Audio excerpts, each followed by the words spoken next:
One of the things I'm going to ask is, any can introduce us to new audiences and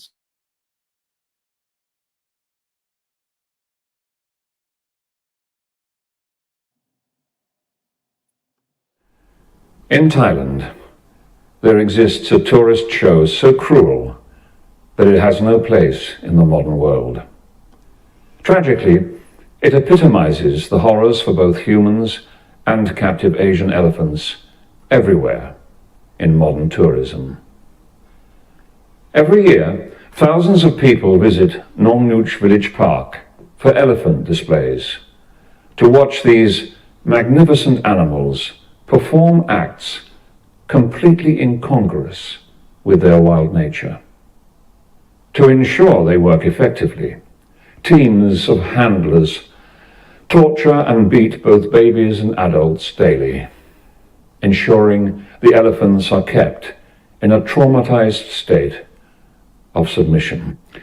But the shows can be no less devastating for the tourists who watch them, as Helen Costigan discovered tragically after traveling to Nong Nuch with her father and sister. So the elephants were coming down the corral. The one that attacked us had a mahout on his back, and then jumped forward. The mahout was stood on his tusks, and just as they've come to the end, only a couple of feet from us, the mahout then jumps back onto the elephant's head to turn it away and move it away. A mahout is an elephant trainer or keeper. Traditionally, a mahout starts as a boy in the family profession when he's assigned an elephant early in its life. Good morning, everyone. This is Lindsay Baker with Action Hour, and I'm here with Duncan McNair, who is the CEO of Save the Asian Elephants, or STAY. Duncan, that footage was just heart-wrenching. I had to end it, but you are bringing us good news today, and so please tell us what you're bringing to us, the news about the legislation. Okay, thank you very much, Lindsay, and thank you for inviting me onto your show.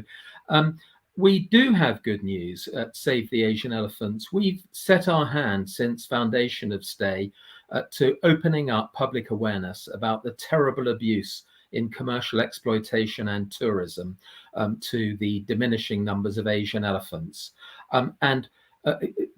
Our purpose has been, firstly, to raise awareness of the horrors which have been largely concealed by those with commercial interest in exploiting them, and then to try to persuade our lawmakers that things must change, that a wild and unregulated market in tourism is no longer acceptable for these precious ancient species. So I'm a practicing lawyer, and there are many others on my team at Save the Asian Elephants, and we have been pressing hard for new law to ban the advertising, initially in the UK where we are centred, a ban on the advertising and sale of venues abroad where elephants and their babies are brutalised for use in tourism. Which so much of which is generated in the UK market. We've tried and tried, and we've pushed and pushed. I've made hundreds of speeches. We've done loads of different things to raise publicity. And I'm very pleased to say that earlier this year, government, after many fits and starts, has agreed a new law which has to find its way through our Parliament in Westminster, called the Animals Low Welfare Activities Abroad Bill. It's a cumbersome title, but it means a lot. And indeed, it is there to protect all vertebrate species. Asian elephants, perhaps above all species, are the most awfully abused in tourism, but there are many others. And there are, for example, let me, if I may, Lindsay, give you a few brief examples in a sentence or two. So, for instance, baby monkeys enslaved from the forests to a life of selfies and profile pictures, or tiger cubs who are just photo props, then drugged and chained for life in tiny cages. Walking with lions whose victims are sold on for canned hunting, just being shot dead in a cage for fun, for money. And dolphins and orcas confined in small pools to perform under great stress until death. And ostriches brutalized for riding. These are just some. All of those species and more are liable to be protected under this new law.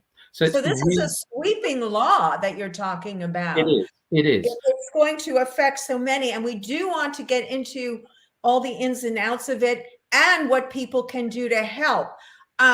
It's really important that people know about your website, that's stae.org, and all the information will be there. Let's watch another clip. This is a movie, a documentary that you have made, STAE has made, and it tells the whole story.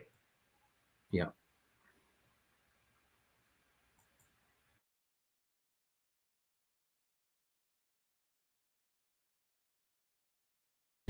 It became very aggressive. Its head came down. We were sat roughly the same height as this. Yeah. And the elephant is, as it were, there. Yeah, and then its head came down and it was a straight attack. So its tusk went into me. Yeah. Its right tusk, the trunk threw Andrea back onto the concrete. Yeah. It then pulled its head back in and then repeatedly attacked. I'd had the tusk had come back out of me. I had thrown myself off to one side and was dragged away by some other tourists. The elephant then went in and gored Andrea in her sides. Yeah. How long did the attack take? A matter of seconds. It was probably over within 20 seconds. My father, he pushed on the elephant's trunk. Yeah. And all of a sudden it backed away. Did the mahouts not come to your help? I think it was just because it was so quick. It was over in a matter of seconds that you can't control a 6-ton elephant. Yeah. It doesn't matter how good a mahout you have or how many years you've spent training that elephant. You cannot control a wild animal. Yeah. They can't beat the elephants into submission all of the time, and that's what they're trying to do. Duncan, this is just astounding. Tell us more about some of the actions that need to be taken, if you would, and what your demands are. Okay, well, first of all, as I said, this is a law which still has to work its way through Parliament. It's been, I was asked to draft the law. That law was overtaken by a draft bill prepared by government officials. It's not our drafting. We say there must be amendments to it. But nonetheless, the prospects for this law and for its repetition in any number of countries abroad is huge. And what we are asking people to do, of course, in the UK is to support us by getting behind the petition, addressing members of Parliament and opening up new audiences. But much the same in other countries like the US and any country that harbours a market in brutal animal tourism, elephants and every other creature. And so we ask them to, first of all, contact my organization. You can do it online through our website or through Save the Asian Elephants at stae.org. And we will talk to you and put you in touch with all sorts of things you can do. But please do talk in America, for example, to your lawmakers and legislators about a similar law for the US. Please put us in touch with new audiences that we can address either online or by Zoom, etc. I'm planning a trip to the States later this year. We're talking to all sorts of foreign countries who are watching very keenly how this draft law progresses through our Parliament, with a view to its emulation, to taking it on board in their own country. This is really important, and the prospects now are really good that this law is going to come about. Much better than they were 6 or 12 months ago. And so we are for the court case. So we ask you to help us in all those ways, and I'm sure there are many more that I can tell you about. Yes, and we're going to go into that a little bit more a little later. I think we have one more clip from your documentary, and people will be able to see this. This will be up The complete documentary will be up on Unchained TV very soon. Here's another for the court case with my power of attorney, and was awarded very minimal damages. The park claimed to be not earning much money, and that the money was being used to feed the elephants, and you know that they wasn't making much profit. However, it was part of a wider group that had Lamborghinis and Ferraris outside their front door. Yeah. The park took no responsibility for the incident, and Helen's family received no compensation or admission of liability. Their first lawyer went missing, believed to have been paid off or threatened, and the mahout later died of an AIDS-related illness, making a fair and effective court case almost impossible. The day after the attack happened, they put barriers up to block the elephants going into the audience. However, when my dad went over in 2006, he had an elephant expert went over with him, and he looked at the barriers and said, one, the baby elephants can get through the gaps, and two, any elephant that wants to get through that barrier is just going to break it down.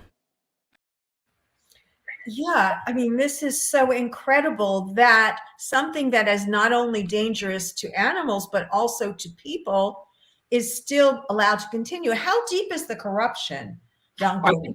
I think it's profound. I mean, we're talking there about a venue in Thailand. It's called Nong Nooch Village Garden.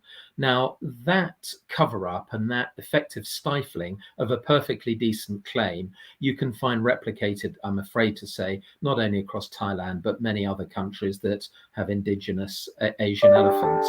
What we learn from this is that these hellholes, and a stay has identified at least 300 of them being advertised by over 1,200 UK-based companies, are deadly dangerous, not only for the poor elephants and often other species, but for humans too.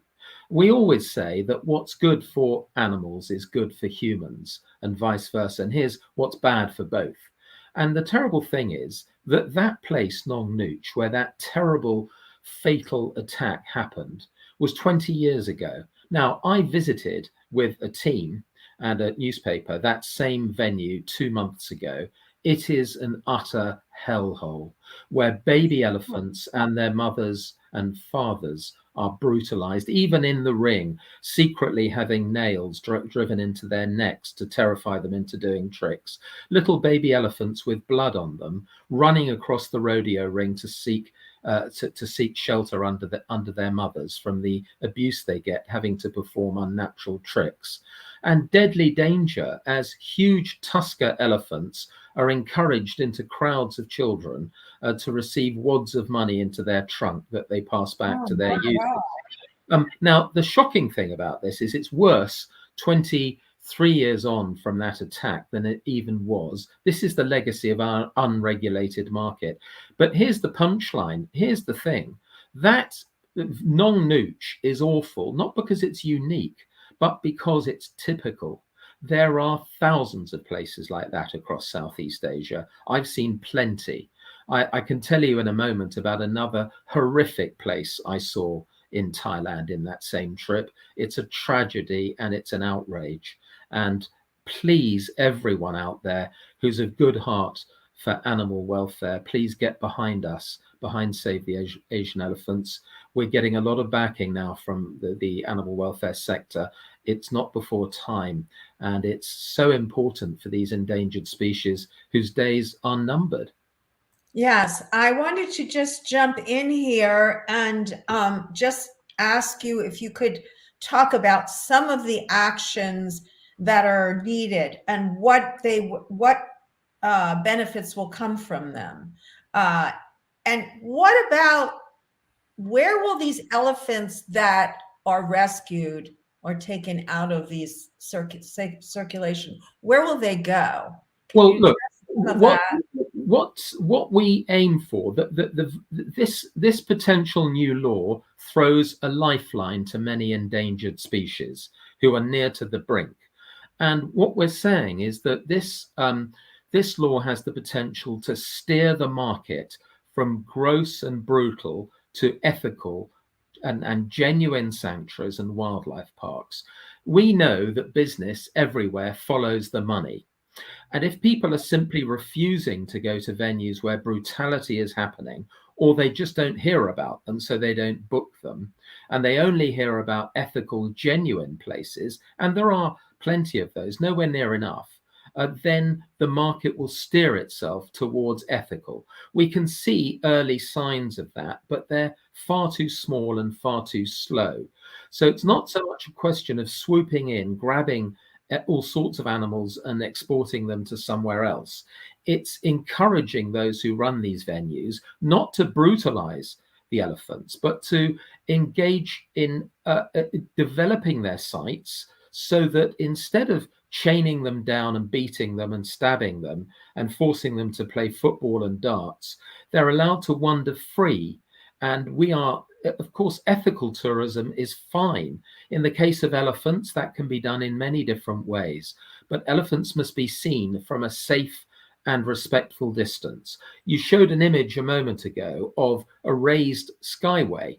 And now that's a brilliant one. I've seen those in action, for example, at Elephant Nature Park in Thailand, with whom we partner, a very highly ethical place which rescues brutalized elephants. That is a shining, there we are, that's a shining example of ethical tourism in action. People can walk along that raised walkway on the left. They don't interfere with the elephants. They certainly don't abuse them. They can see the elephants in the wonder of their natural state, exhibiting natural behavior. You don't need to ride an elephant, and that in itself is brutal because of the way the elephant is beaten up and stabbed to terrify it into admitting people on its back, which it would never naturally do. You certainly don't have elephants standing on top of each other or being forced to jump through hoops or go on, on lines like tightrope walkers. None of that. So the broad idea is, first of all, these places must not be advertised anymore. They deserve no oxygen of publicity, these brutal places and practices. Secondly, only ethical venues should be allowed to advertise and promote themselves. And we see examples. I mean, there are dramatic examples. For example, the way that SeaWorld, that was abusing orcas and so on, effectively was on its knees when publicity was withdrawn, and it changed. And it's pretty obvious that if people want to make money out of elephant and animal tourism, fine, but it must be ethical, and people should only be allowed to see and therefore to book these places when they pass a test effectively. I'm talking generally of being genuine and ethical, not rampantly brutal and highly dangerous to humans as well. Yes, absolutely. And when you talk about the public pressure, you were just speaking about how that affected the other animal venues getting shut down. What can we, again, because you mentioned too that this is primarily an American audience, although we are global, what can we Americans do? Can we write and sign your petition? I do want to go to the website. Will that help? Yes, it will, certainly. Please do go to our website and you'll see a link in the top left-hand corner to our petition to sign. It's already, I'm very proud. I mean, it's already the largest petition in world history ever for any animal species. And in addition to the nearly 1.2 million signatories, there are another 32.8 million supporters from other petitions now aligning with ours. But there's never too much. More and more must sign. We know that petition and the polling that we've done in the UK that demonstrates every parliamentary constituency has voters overwhelmingly 85-90% supporting Stay's policy for this law, that those have been highly influential in our UK government taking up this new law. Very, very important. In terms of the US and other countries that don't, like us at the moment, yet have such a law, the answer, when you're booking a holiday that involves animals, elephants and others, is to ask your travel agent or ask online, however you book it, do you allow direct access and contact with elephants? And if the answer is yes, or we don't know, do not book, and tell them that's the reason you're not booking with them. Book only with places that show signs that they are ethical. If you go to our website, there's a section showing the defining characteristics of what is and isn't ethical. We're often asked, why don't you publish lists? Well, number one, because often what's good today is bad tomorrow, and vice versa. Duncan, I am on your website. Let's point a few things out. You can see this on the screen, right? I'm going to make it full screen. Let's point a few things out. Just direct me on. I'll just be your arrow. Okay, well, we have a section called Genuine Sanctuaries, and it identifies what are, I mean, in essence, a genuine sanctuary is one that does not allow direct human contact with elephants.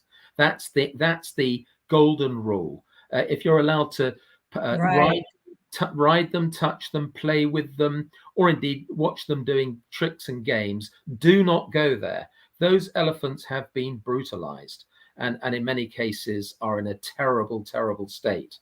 But there are other things, you know, if you train your eyes to see injuries on an elephant, very often you'll see it. If they chained or held down, these are very, very bad signs. If they're held alone, not in groups, that's a bad sign. On the contrary, if they're in what appear to be naturalistic states where they're interacting with their fellow elephants, that's a very strong sign, especially if you're kept at distance from them, that it is an ethical place. These images that you're going through, these images here are the tragedy of Asian elephants in modern tourism, where pretty much everyone has been ruthlessly snatched from the wild, its mother killed in front of it who tries to protect it, and then isolated, starved, beaten, stabbed, ripped to break its spirits so that it submits for easy use in tourism. Don't, however, for a moment think it's been tamed by brutality. It's not like a horse that's been the subject of domestication for 10,000 years. Elephants, like lions and tigers, are wild animals. They can be terrified into submission, but that is not a permanent state. And as we've seen from the tragic example of Helen and her sister Andrea a moment ago, elephants erupt and can be deadly, of course, if they're stabbed one time too many.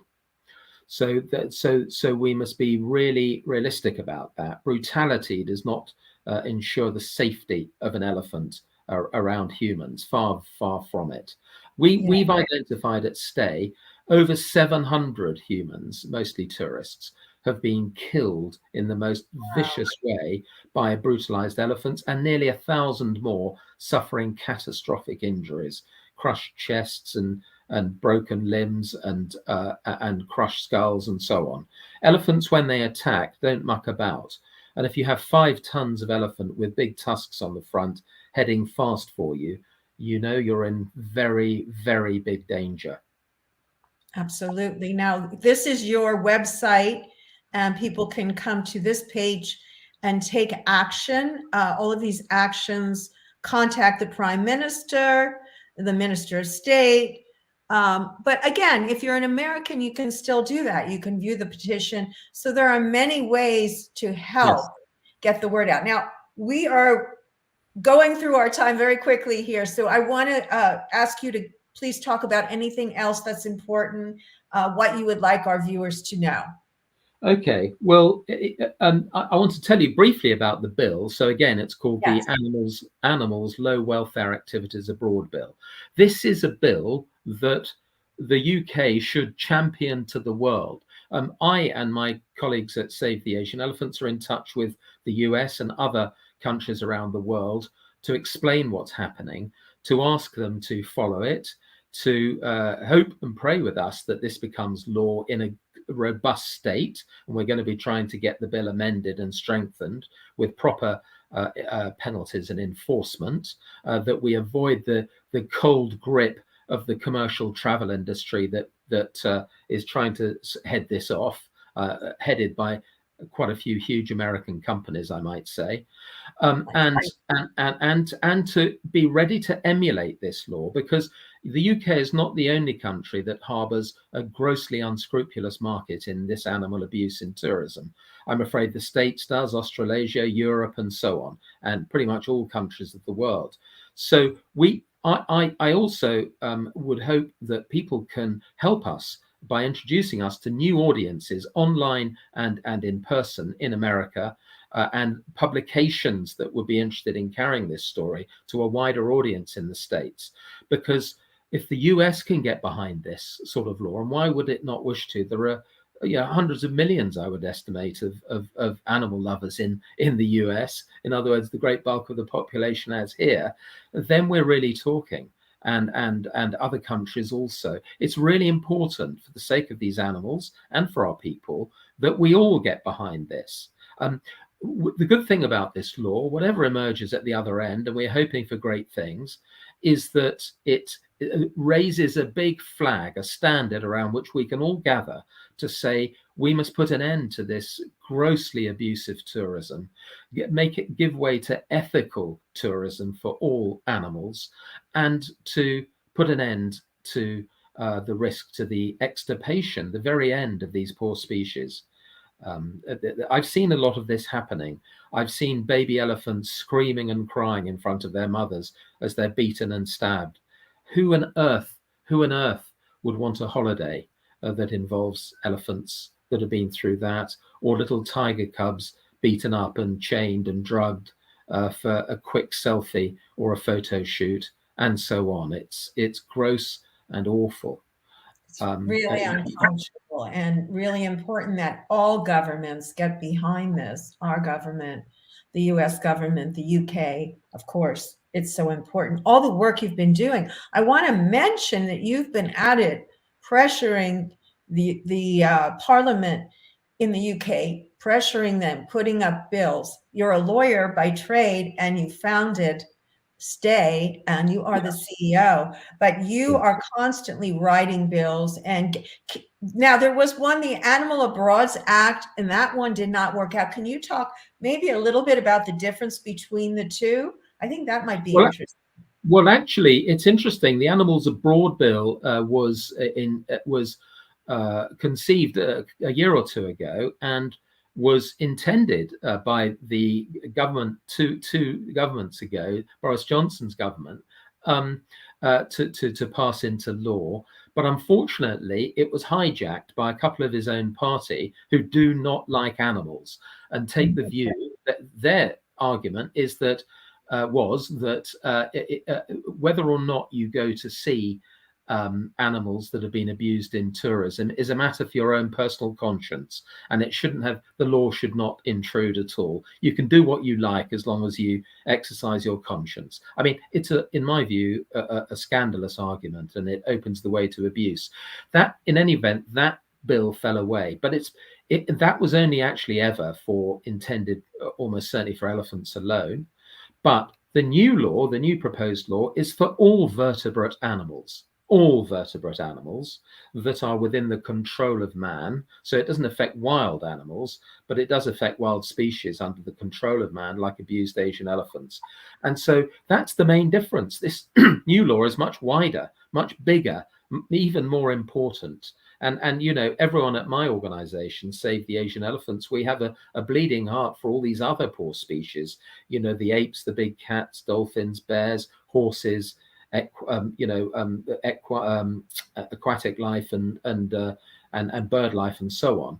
And so we are very pleased.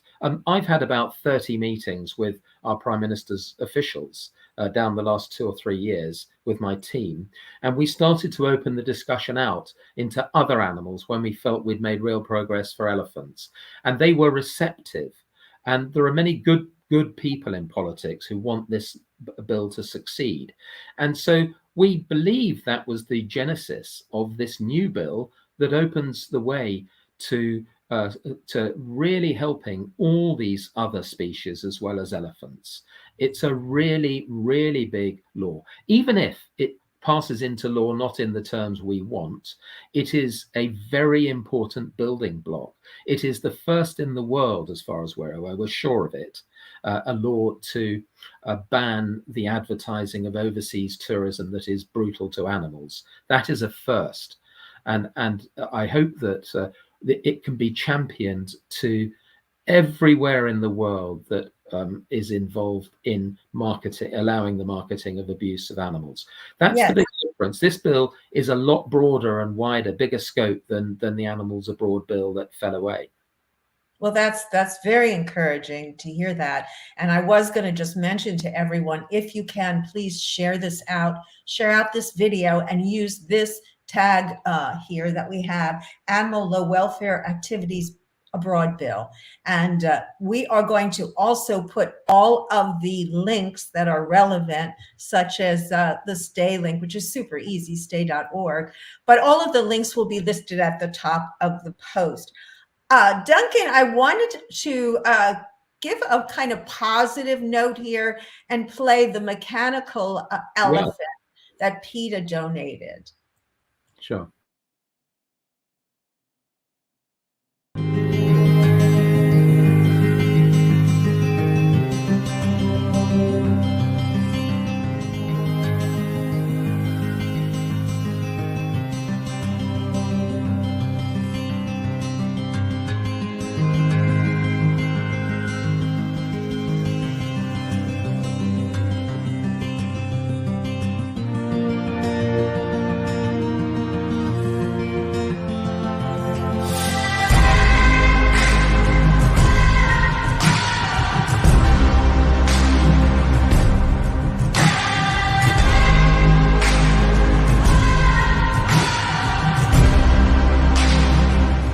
ഈശ്വരൻ സൃഷ്ടിച്ച സർവ്വജീവജാലങ്ങളെയും സംരക്ഷിക്കുകയാണ് യഥാർത്ഥ ആരാധനയുടെയും അനുഷ്ഠാനങ്ങളുടെയൊക്കെ താല്പര്യമായിരിക്കേണ്ടത്.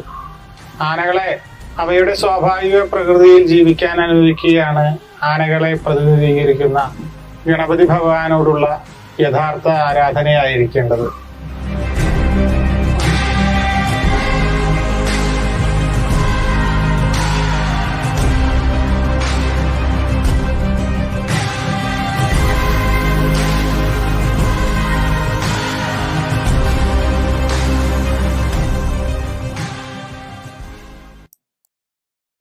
Wow, PETA India, thank you so much.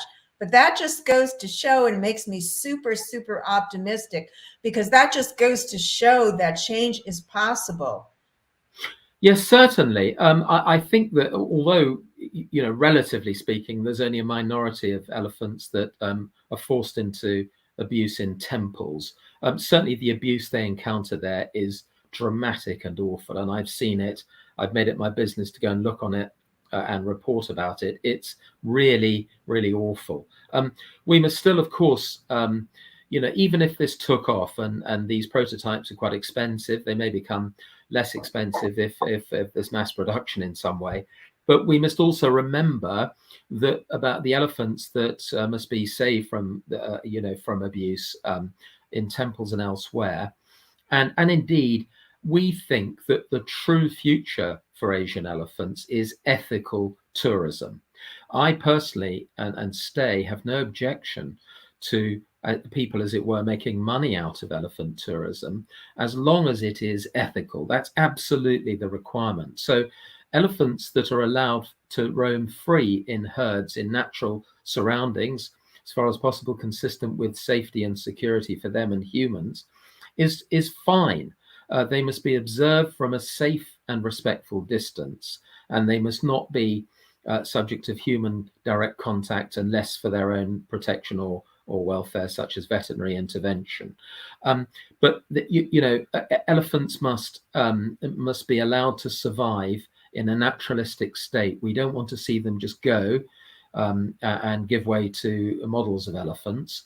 We want to see them relieved of their suffering, but also to be there protected, and people can see them. It's a terrible expression, but you say, a creature must work for its living. In a way, it just has to live a natural life in a safe surrounding, and that could secure the future of that species and others. So this is a great idea, that these mannequins. I've seen them operating in past years, but we must remember the elephants that are left behind and make sure they're safe, and that others are, so that they can earn a living, as it were, and be protected. Yes, excuse me. It certainly doesn't replace it, but because of the religious practice, I thought that it was wonderful, because they can still exercise their religious freedom. Absolutely. And I respect that. But also, why can't sanctuaries, elephant entertainment in sanctuaries, as you say, the elephants help support the sanctuaries, but they're treated humanely. It's what the tourists want. So it's really up to us individuals to say, this is the type of entertainment we want, and turn down and turn our back on and be horrified by anything but ethical. Exactly. So it's a matter of rallying people. Yeah, and indeed, that's excuse me for interrupting. That's the purpose of this proposed law, is to stifle demand. It's to attack the demand side. So if there is no demand for brutal holidays and riding and all the horrors that go with it, that people don't always immediately realize, then if people don't hear about these places, then although there are loopholes, doesn't plug every gap. But overall, there's going to be a shift in the market towards ethical and towards naturalistic engagement with elephants from a safe and respectful distance.